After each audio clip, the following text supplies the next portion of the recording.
Hi, I'm Jamie Eason, and I'm here today with top plastic surgeon, Dr. Michael Ciaravino. Hi, doctor. Hi, Jamie. You know, being in the fitness industry, I often get the question about implants, whether or not it's better to go over or under the muscle. Is there one preferred way or a way that you prefer to do it? Well, that's a great question, Jamie, and one, of course, that we see often in our practice.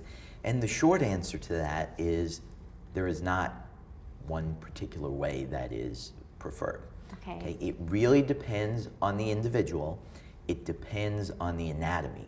So much depends on the muscle, the breast tissue, how lean someone is, and we have to factor all of these points in.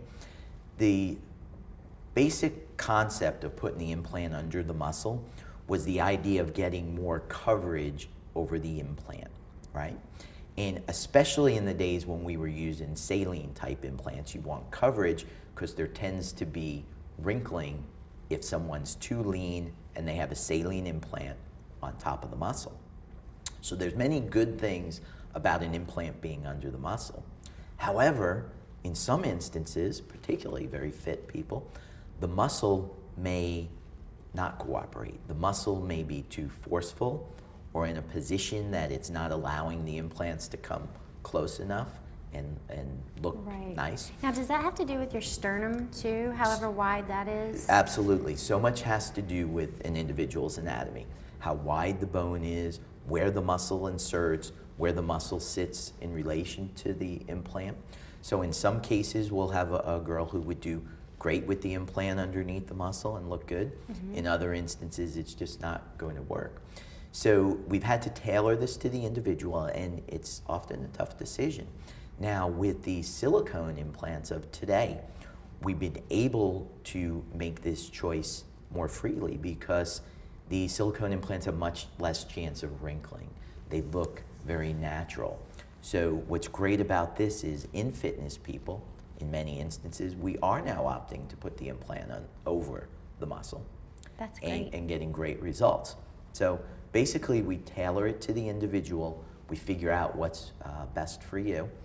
And it's given us some outstanding results and a lot more options. That's great. Well, I do want to add or ask as well, when you put the implant over or under, does that hinder the workouts? Because people will often say, can I continue to work my chest?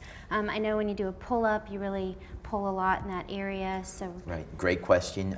Some of the issues with implants underneath the muscle are that the muscle can potentially displace the implants or cause kind of odd-looking movements. We call it animation deformities, and you'll see people in the gym with their we don't want boots kind of animated. jumping like that, right? Recommendations vary. I usually suggest people with implants underneath the muscle stay away from direct chest work. Okay, we want that muscle to just drape nicely over the implant. The pec gets hit secondarily with a lot of other exercises. Some individuals could do chest work and their muscle may not be in a position to displace it, but in general, I advise against heavy chest work when the implant's underneath the muscle. But over, they can still... Over the muscle, they're more free to do chest work. So this also weighs in our decision.